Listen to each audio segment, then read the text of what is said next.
we've had a metaphor problem as a culture. We've treated smartphones and screens more like sugar, and the brain science really shows they act on the brain more like a highly addictive drug. It's not something that can be used safely in moderation, especially by developing brains. You just don't know what version of your kid you might be missing out on.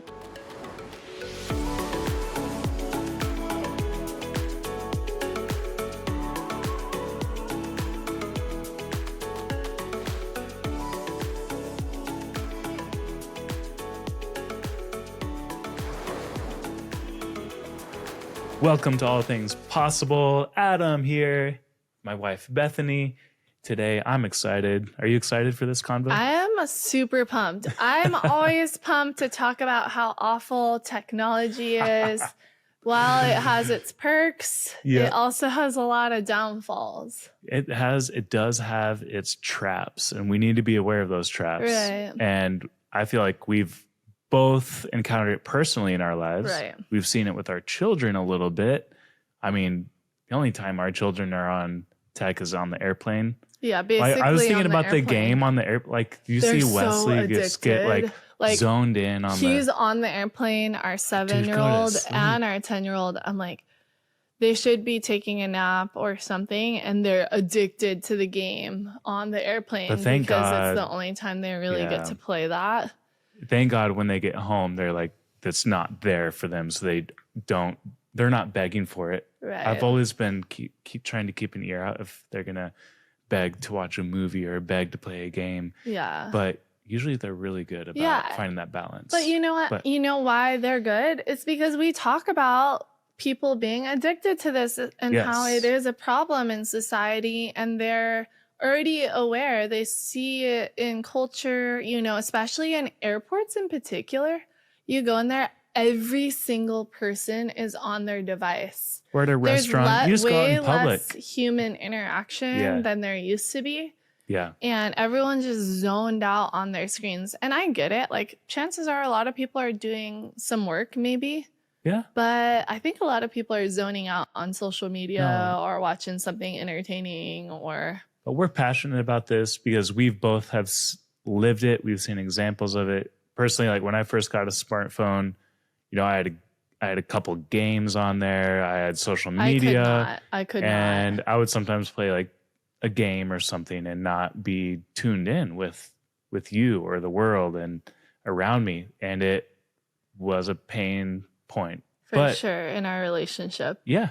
And it thankfully was something where it was kind of ripping the Band-Aid off. Let's get rid of this. This is not healthy. Right. It's not healthy for us. It's not healthy for me. So, and then also for your experience that you've had. My experience, I want to take us back to when I was about 16 or 17, I think it was. That was when I first got Instagram. And maybe MySpace back then too. But I remember I was the only one in my friend group that had this app, and we'd all be hanging out, and all of a sudden I would just like click on it and start scrolling while everyone was hanging out together. And I remember it hit me at one point. I was like, what in the world am I doing? Like, I'm the only one in a different world while I'm with my friends who are having a good time together. But it was like the addiction kind of kicked in early, and it was kind of like a little reality check then. And then fast forward, it's become kind of a way of life, and it's definitely highly addictive. Like the way they do the algorithms, it's not it's good. Really interesting content, stuff that you're interested in, and I can see sometimes even when you show me something, I get drawn in. Oh my gosh, he's like a little kid that's never been on social media. And he's like, whoa, and then he's highly entertained like really easily. I'm like, you're like, whoa. You show me something just meme-like, and I'm like, oh, what are the other memes? It's crazy. It is wild. But we also are very much a nature-loving family. We love being I love being in nature, I would say. I love being at the beach. I want to be in the ocean, the sun, the sand. I think it's easier to raise children in nature. I feel like a lot of pain points come back to like families being indoors too much. If I lived in some inland cold place, I would get warm clothes and be like, you children go play outside.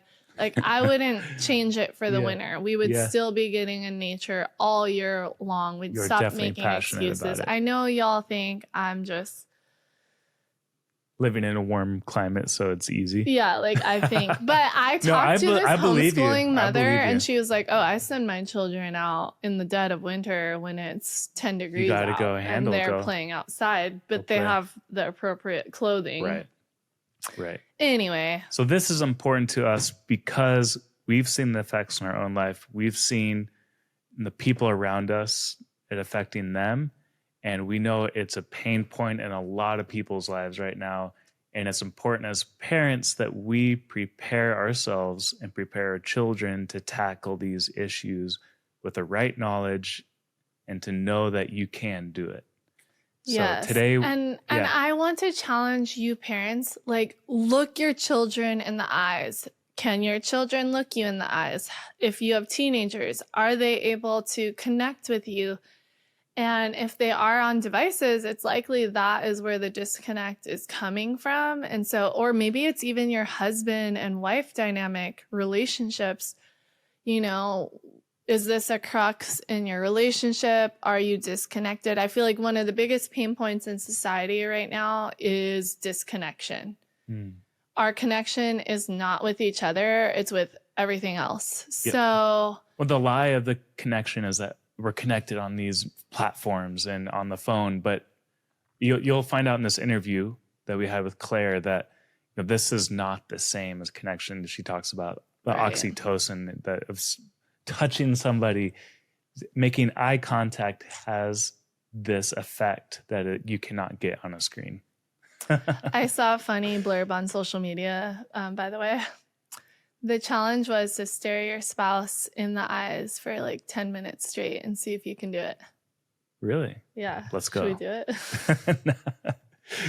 No, there's a good challenge too. You have to hug your spouse for 10 seconds.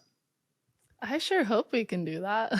No, it's good. It creates oxytocin, the connection that we're talking about. So I'm excited for y'all to listen to this episode with Claire. She's been very passionate. Where did she work? She is the author of the Tech Exit. She did a little work. I think she lives in DC creating area. policy, so she's worked with like behind the scenes policy change. So she's seen a lot of the issues coming through the department that she was working in. She's like, whoa, this is a problem. And the way the apps work and just all the behind the scenes stuff that we may not be thinking about. So that she definitely had some really great insights. So we hope you enjoy this conversation. Be sure to check out our other conversations on tech health. We're going to make an organized playlist on YouTube so it's easy to find, because I know sometimes the podcast apps, you have to scroll forever and then you give up because you're like, I can't find it. Yeah. So on YouTube, we're going to have an organized playlist for our health, faith, tech, and a few other ones, probably culture, so that if you want to go back and listen and get really equipped and really empowered to make the best decisions for your family. So enjoy this conversation with Clare Morell. Claire, we're so stoked to have you on All Things Possible. Thank you for joining us and taking the time out of your day. I know you have, how many children do you have again? I have 3. You have 3 children? That's so awesome. So you're married, 3 children, and you have developed a passion for informing people about the harms and dangers of tech, how we can strategically think about them and approach tech in this day, Yeah, right? I feel like over the last 10 years, it's just kind of hit our culture like a bomb, but nobody really knew what to do with it. And I feel like in like 5 or 10 years, or even already now, like a lot of people are going to be regretting allowing tech so freely into their home, especially with their children. I loved the title of your book, The Tech Exit. So I thought today we could focus on teenagers in particular, and maybe parents have kind of like allowed very lenient approach to tech. And like, I don't know, what's your kind of argument? What are you seeing out in the culture? You've written a book, you've worked in the elements of working with policy regulations, and you're very in tune with all of this. And so we're here to hear from you and your wisdom. And I'd love for you to just run with it. Oh, you're so sweet. Okay. Well, yes. And thank you for bringing up teens because I do think that unfortunately the pressures today are so strong to give your teen a smartphone. And I think we've set the age like way too low. Like I think now the average age of a first smartphone is like 10 or 11. It's moved down even further into the tween years. And so my book really holds out this argument for why a smartphone free childhood even through the teen years is necessary for our kids. But the bulk of the book actually shows parents how it's possible. Because most parents I speak with, they say, like, I wish I didn't have to give my kid a smartphone, but it's this like sense of inevitability. And that's what my book is really pushing back against, to say the smartphone does not need to be an inevitable part of childhood. Actually, there are many parents who are increasingly opting out. This is how they have done this successfully, and you can join them. Here are the practical steps to getting there. And I also explain that it's never too late to reverse course. I hear that from a lot of parents. Oh man, I wish I had had your book 2 years ago, but we already gave, my 14-year-old a smartphone. And I'm like, well, no, then you need to read my book, because I literally start with, you can actually detox from these things. It's never too late to reverse course. When you recognize that something is harmful to your child, there's actually a whole lot of science behind detoxing from addictive screens like smartphones, like interactive tablets or video games, that doing like a 30-day detox, you can reset your child's brain. Their nervous system can recalibrate and rebalance. And so I start trying to kind of explain why the approach of moderation that I think most parents have adopted, because they recognize there is some harms from these things. Let's put time limits and parental controls in place. But I try to kind of pick apart why these strategies really aren't working out the way that parents hoped that they would, why screen time limits aren't sufficient to protect kids from the addictive design of the screens, and then why parental controls are really a myth, in the sense that parents don't have real control over what a kid is doing on a smartphone. I mean, any child safety expert will tell you it is impossible to effectively lock down a smartphone to keep children from predators, bad actors, and just dangerous content that is fed to them through these apps. And so I start there to try to explain we've had a metaphor problem as a culture. We've treated smartphones and screens more like sugar, and the brain science really shows they act on the brain more like a highly addictive drug. It's not something that can be used safely in moderation, especially by developing brains. Wow. And so that's why I argue a total exit is really necessary. And then the rest of the book walks through, so this is how you can do it, and it's never too late. Start with a 30-day digital detox, and then here are principles to help make this lifestyle sustainable over the long term. So what was your inspiration to writing The Tech Exit? Where did this all come from? Yes, I love answering this question because I do think like the story behind the book is almost sometimes more interesting than the book itself. Like, why did you come to write this? And it really came out of the policy work that I was doing, because in my policy work, I was often giving public speaking events and interacting with a lot of parents. And I would be explaining the kind of changes that we need in the law to better protect our kids online, because that is my deeper, longer term background has been in that policy space, trying to help state legislatures pass laws to help support parents in protecting their kids online, and then advising offices on the Hill, members of Congress, as they're considering how to protect our kids.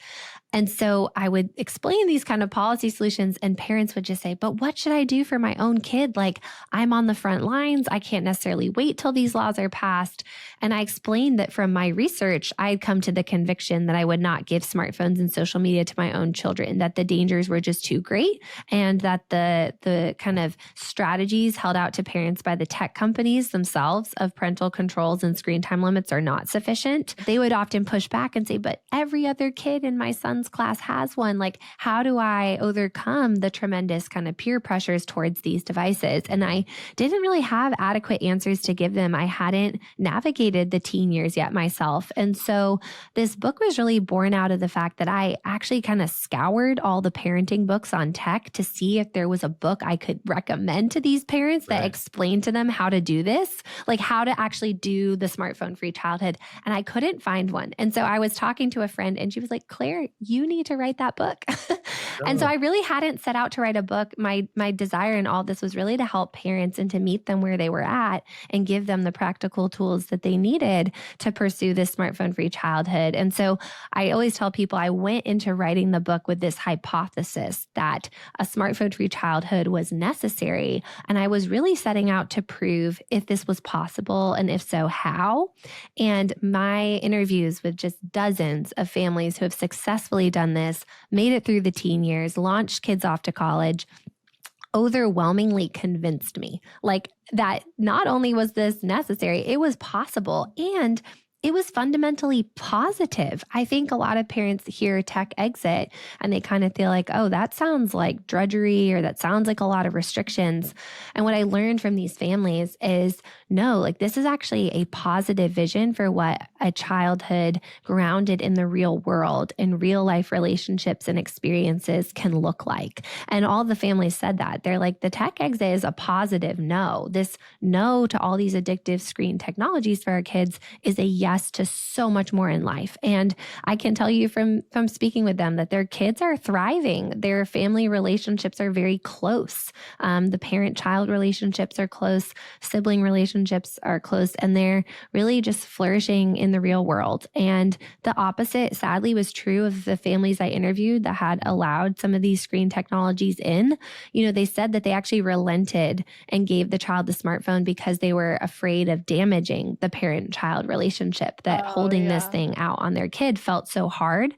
But then they said the irony was that actually the phone just introduced 45 more battles a day trying to put these limits and restrictions on it, and that it created much more friction in the parent-child relationship. So it's so interesting, like what they were hoping to do even by giving the smartphone wasn't accomplished, whereas the parents who just said, no, we're not going to give you a smartphone, although there may have been some initial points of resistance to push through, like they have really close relationships with their kids, and their grown children that I spoke with said, even if I didn't always appreciate it at the time, like being that kid who didn't have the smartphone, they're like, I'm so grateful my parents did this now, because I see the differences between me and my peers, how addicted all these kids in my college class are, that they don't even realize how much they're checking their phones when they're talking to me. Like it's almost like a habit that they don't even see that they're doing. And so that's the vision I wanted to hold out in the book to these families, to say, you know, the smartphone, giving that to your child is not going to accomplish what you think. And actually it has all these hidden costs that you might not realize. And so trying to surface those for people and help them really take a long-term approach to see all the benefits from a tech exit lifestyle by just, you know, being strong and having the courage to kind of say no to the pressure of the smartphones. A lot of what's running through my mind is like the way culture is being done now too, and how, you know, a lot of children are in some form of a public school, public or private, whatever it may be. So they're gone all day, and then they come home, and if they have devices, then they might end up spending more time on their devices, or maybe they're involved in sports and there's a mix of everything. The actual relationship between parent and child is highly missed because of all these distractions. And I just see this as such a large cultural problem. Tech being thrown in the mix just makes it even more separated and more pulled apart, and it's devastating. And, you know, you'll be around teenagers and all of a sudden they're like taking a selfie and they're like sending a Snapchat to their friends, and then like an hour later they're doing it again, and you're like, wait, like where are you? What are you doing? And it's just such a weird culture. Here. Right. But like, what would you respond to like the mom who's like, but I want to be the cool mom, I don't want to be the uncool mom, you know? And a lot of the women who are like, oh wait, I want to be the cool mom, are the ones that are allowing their children to have a little more freedom and have the tech at their fingertips, you know? But what are the consequences to being the cool mom?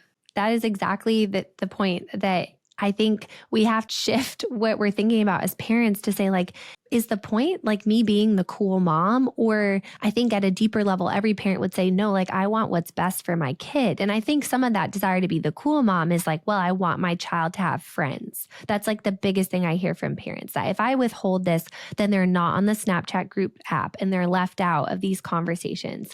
And so what I try to explain is that these families I've spoken with, they acknowledge that they have to more intentionally help their child build a social life. Like, I think it's a good desire for our kids to have friends, but that it doesn't mean that the smartphone is the answer to them having friends. I think we have to really push back against that myth. And like you're saying, the cost of giving a child a smartphone is just too great. I mean, when you hand a child a smartphone, you are inviting the entire world to join you in the task of parenting that child. I mean, the amount of content, strangers that they will interact with, come across online.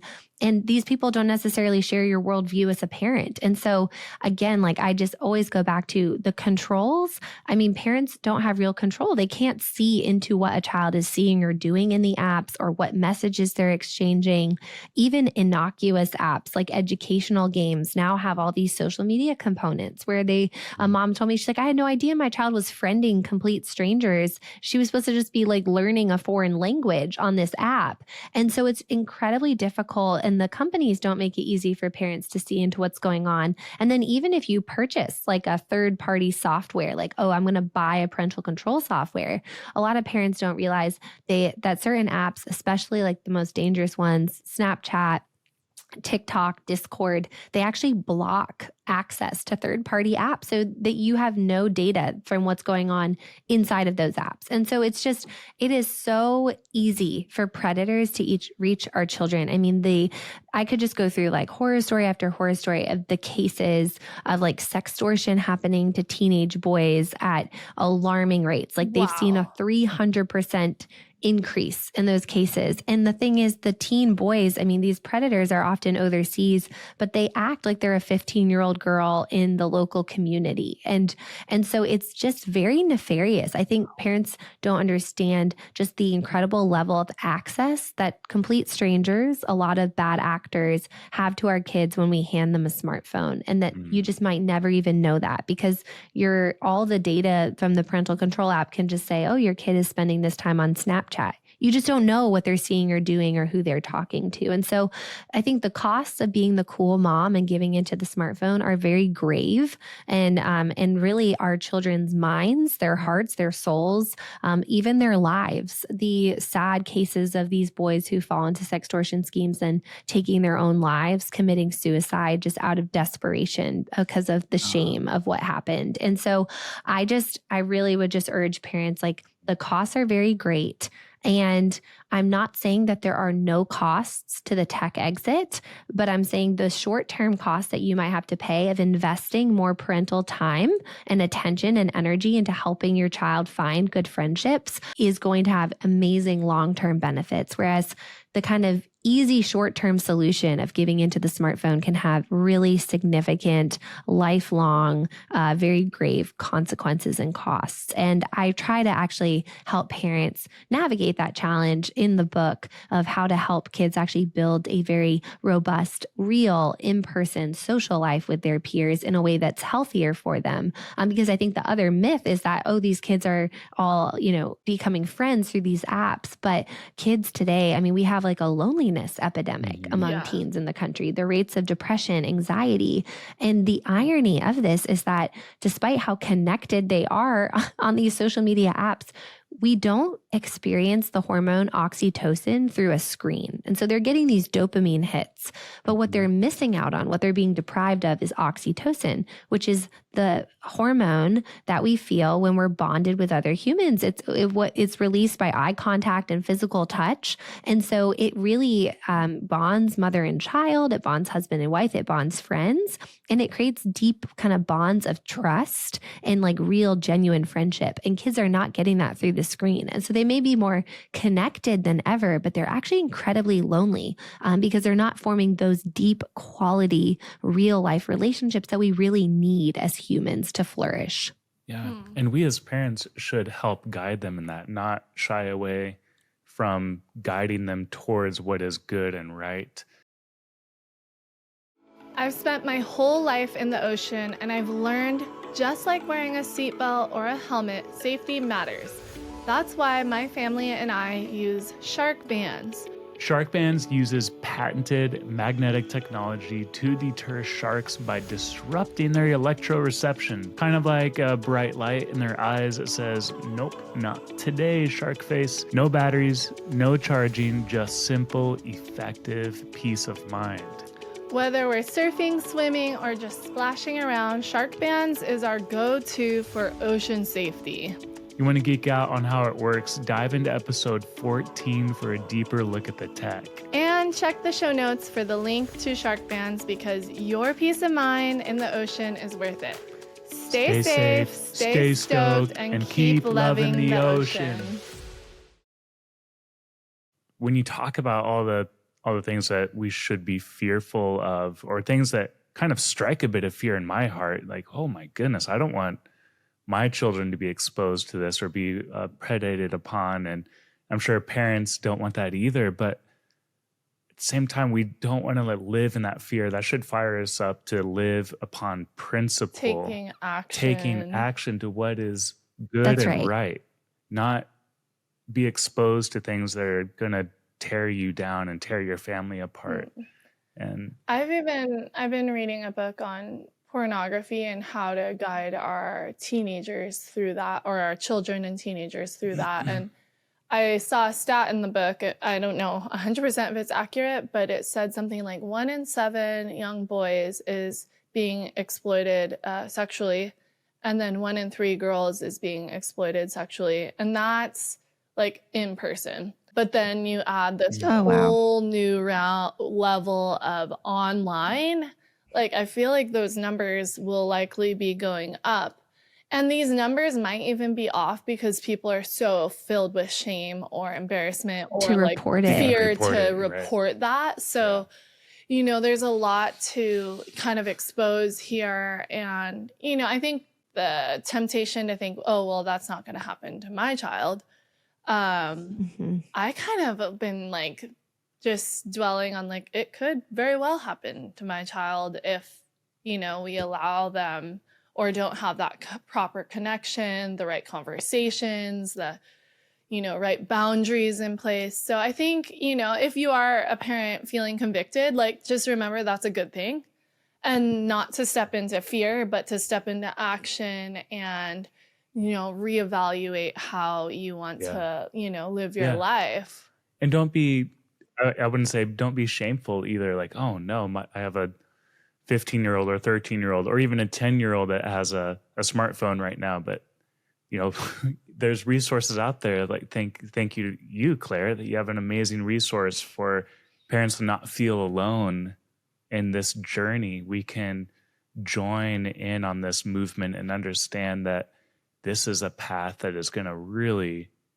benefit you. I know that the Lord calls us to be stewards of our children, to guide our children, and to be a light to them, show them the light. And we can still do that even when, you know, we are broken. So we do mess up as parents. And yes, we're not going to make the best decisions all the time, but thank the Lord that he brings us to repentance. Yeah. One thing I wanted to go into, Claire, is like, you said you've heard endless stories. Do you mind sharing one story of like maybe a child that like the parents like, oh, that's not going to happen to my child, and then it did? Yeah. And I just briefly wanted to just say like amen to everything you all just said, because I really am not trying to judge parents with my book, but actually meet them where they're at and actually hold out a lot of hope. Like, the book is very hope-filled to say it's never too late. And as parents, you know, we have to make changes when we learn new things all the time. Like, oh, I didn't realize that this is what a smartphone was introducing to you. And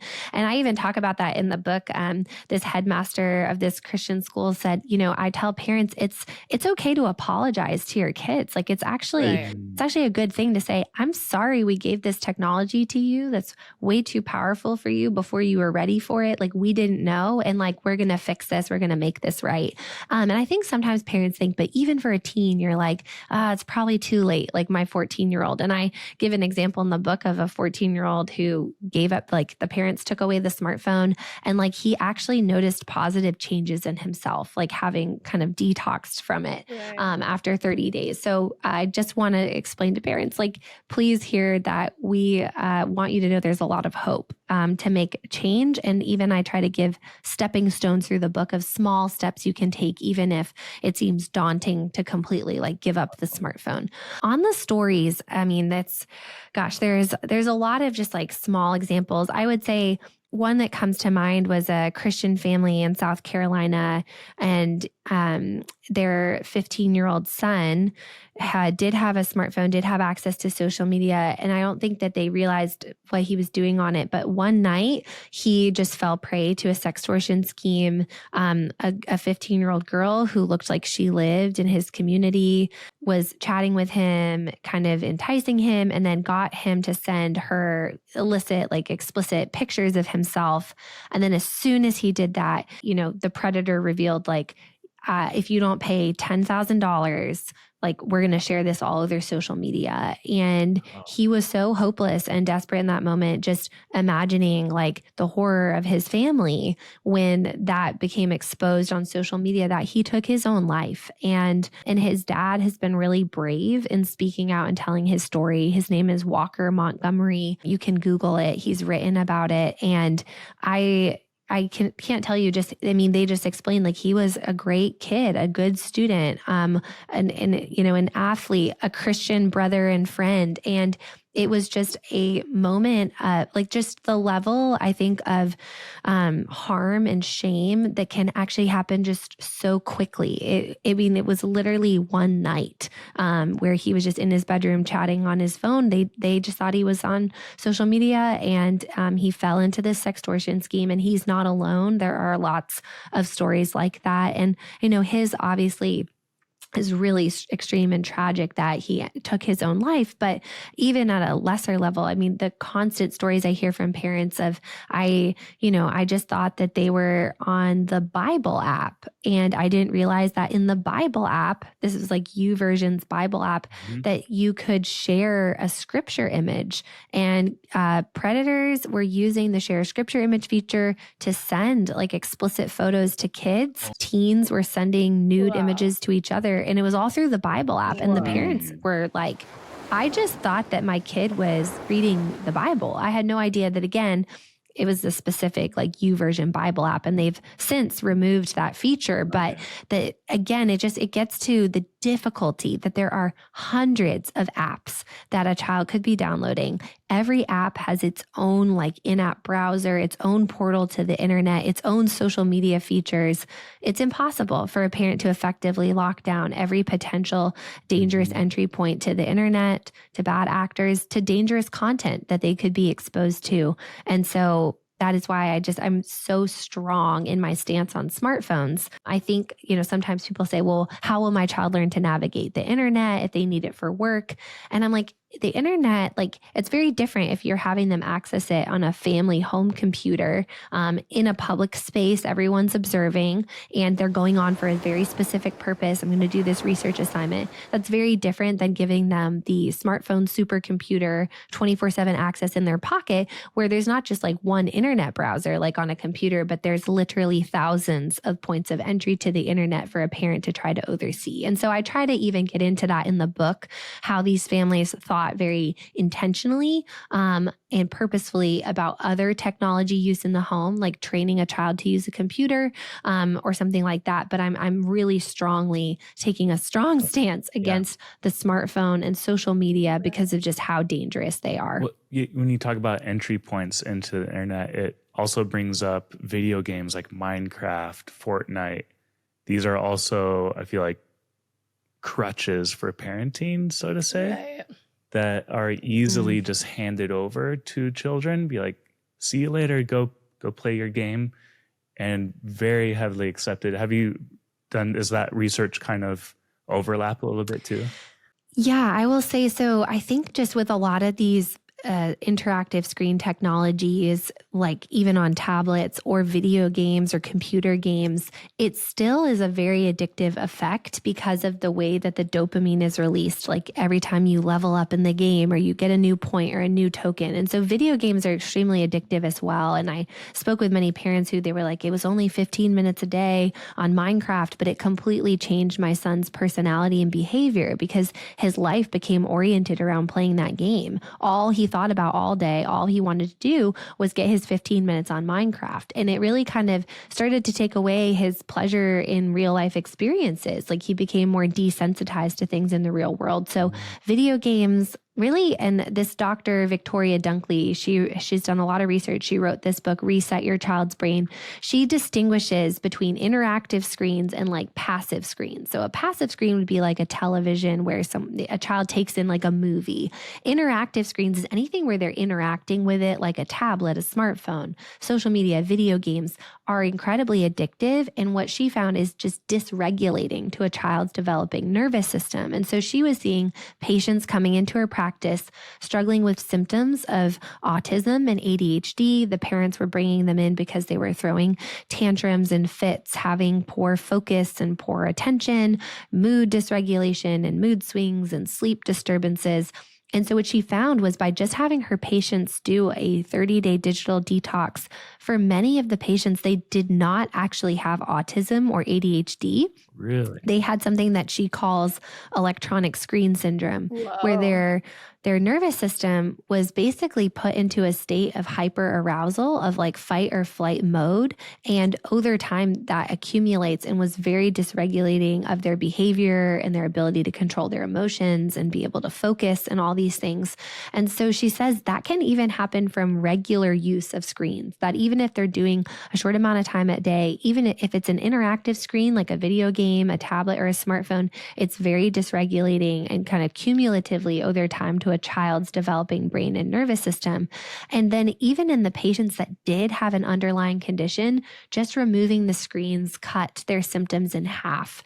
And so when I read her work, I was like, this is shocking. Like there may be kids out there that have been diagnosed with ADHD or autism, and they may not actually be autistic. They might just be dysregulated by the screens. That's actually insane. That's insane. And then they're likely being put on pharmaceuticals a lot of times when they medicated. They really need a lifestyle shift and probably more connection with family and more time in nature.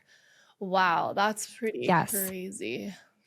So to your point on the video games, they can have that effect on a child's nervous system as well. It's just too powerful. Yeah. I just too, like once your child, like you start them young and then they hit 16, 17, 18. And by then you're kind of like hands off as a parent. You're like, okay, just do whatever you want because you're almost an adult.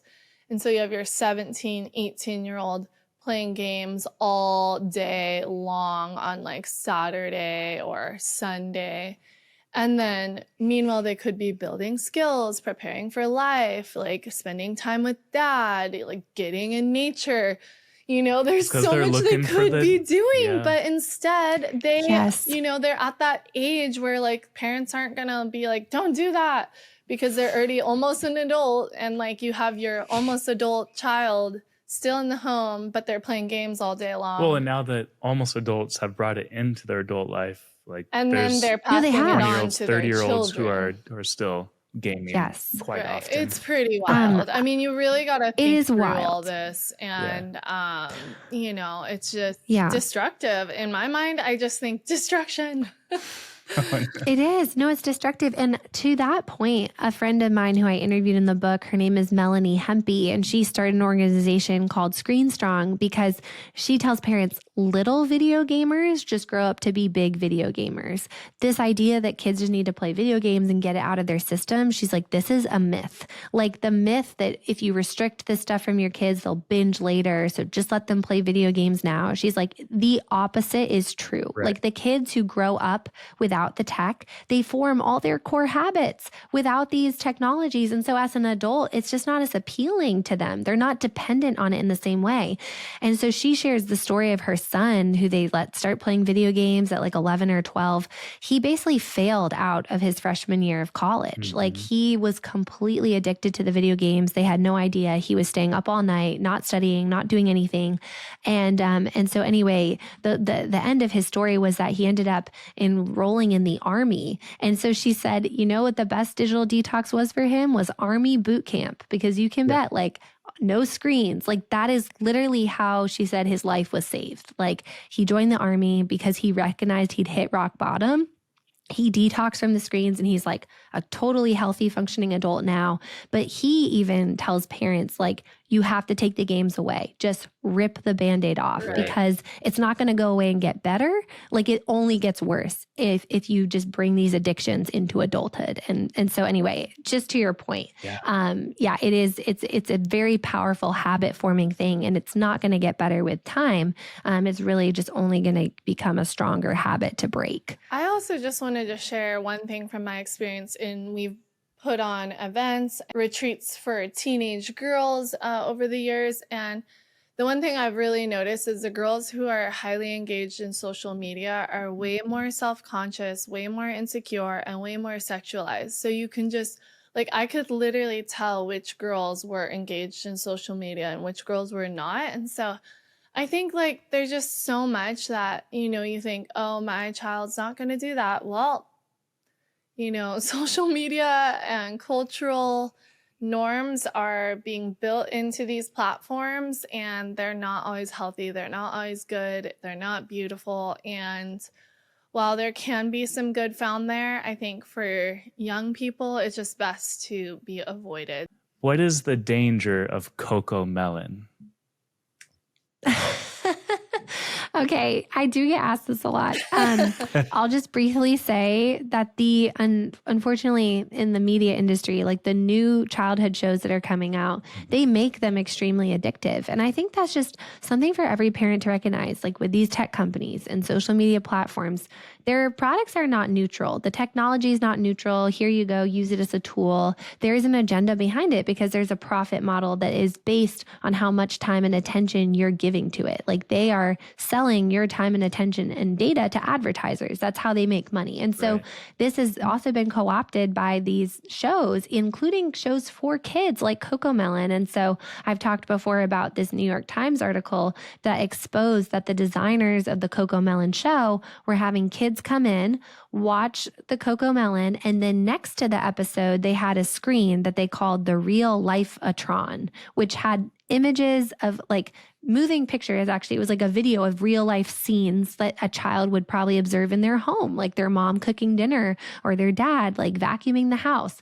And anytime the children would look away from the Cocomelon episode to the Real Life-atron, like when they found the real life stuff more interesting, the designers of the show would write that down where that timestamp was in the episode. And then they'd go back and they'd add like more flashing lights and speed up the song and add more colors to make it more alluring so that the child would then not be looking away from Cocomelon. And so these like kids shows, which you would say, oh, well, the content is safe. It's just nursery rhymes. Even those are very addictive. And I think, this Dr. Dunkley talks about this, like the frame rates per second have increased so much from like older movies, like Mary Poppins or Sound of Music. It is more like taking in a real life experience. But nowadays with the animation and the amount of lights and sounds and colors and how quickly they're changing the frames of the television is like overstimulating to a child's brain and nervous system. That's super important to be aware of. No to Cocomelon. Okay, well, so before we wrap this conversation up, can you leave our listeners with 2 steps they can do immediately to kind of step in a better direction if they're like starting to make a decision that veers towards less tech or no tech in the home? What's 2 things we can do immediately to head in that direction? Oh, no, this is great. I love action items. Yes. So the first I would just say is like, try to do a family screen detox. I would recommend, if you can, to do a full 30-day detox, because the science again shows it takes about that much time for really the brain to kind of recalibrate and to reform your children's habits. But even doing it for a week, going on a screen-free detox for a week or going on vacation for a week and leaving the screens behind, I think is really important for parents to actually test it out for themselves. Because this one mom who successfully did a detox with her family said, I just think every family could try this. Like you could commit to doing something for 30 days. Maybe doing it over the long term seems daunting, but I think anyone can commit to doing something for 30 days. And she said, you just don't know what version of your kid you might be missing out on. Just even if you think, the screens aren't affecting my kid that much, I think they're fine. She's like, you don't know until you try to see, like, could they even be a better version of themselves? Like it's hard to sometimes even see the effects the screens are having. So I would just say try a 30-day digital detox. My book walks through how you can do this. There's lots of resources online that you can look to as well that I recommend too in the book for how to make a plan for 30 days and do this as a family and get your kids excited about all the non-screen things you're going to do together as a family. Like make this a fun 30 days that you're going to fill with all these real world experiences and relationships. And so many families have done this. I would really highly recommend doing that. The second thing I would actually say, I think is a really immediate action item is just for parents to dumb down your own smartphones or really distance yourself physically from your phone. I think so much of what our kids absorb, even about how they would use smartphones as an adult, is from watching us. And I think one of the most important things we can do as parents to help train our kids wisely on these technologies is model for them what a healthy use of it looks like. And in fact, that's kind of the big pushback I give to people when they say, well, if you don't give the technology to them, as kids, how will they know how to use it as an adult? And I was like, no.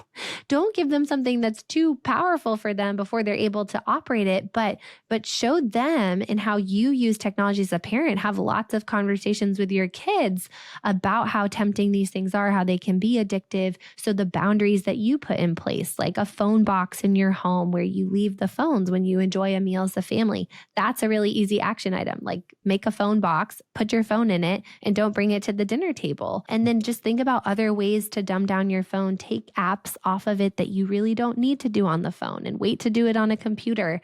Put your phone in grayscale and turn notifications off. There's a lot of steps that we can take short of giving up your smartphone entirely to just make them less addicting to us as parents. And I think the benefits of that will both be that we're more present and engaged with our kids because what they really want is our attention more than anything else. And then secondly, we'll be modeling for them how we would want our children to use smartphones if and when they do get them as adults. Right. I love that. I love that. And one thing that I've put some emphasis in my own life is if my child is talking to me and I'm on my phone, I'm at least I turn my head and look in their eyes so that they know that they're more important than the phone.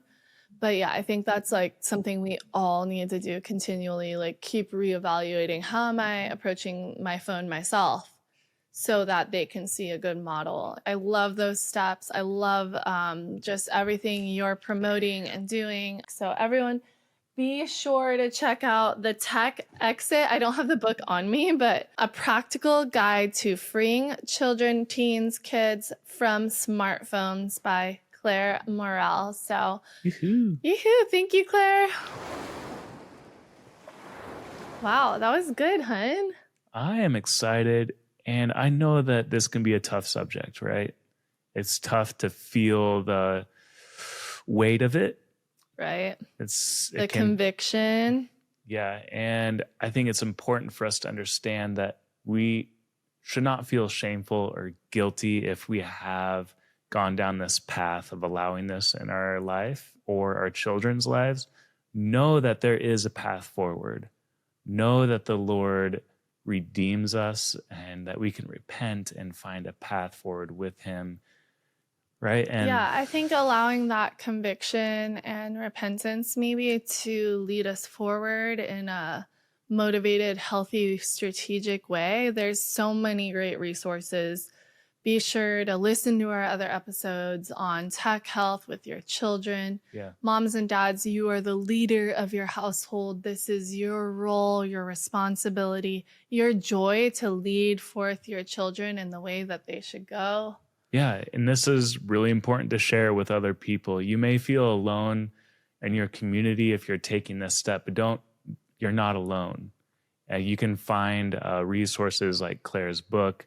If you go to Maybe start a little book club with your mom friends, like so you can journey she has this some things together. on her website. She mentioned the tech exit. She has it's going to be in the some show sort of notes. book club as well. But I Right. think like get your best mom friends or like your children's moms. Start having these conversations and bring them along this journey. So Yes. share this episode. Be sure to like it. Leave us a review so that we can also get this out there, this important message of investing in your family and being a light to your family so that we can be a light to others as well. Well, thank you for listening to All Things Possible. We're cheering you on. Aloha. Aloha.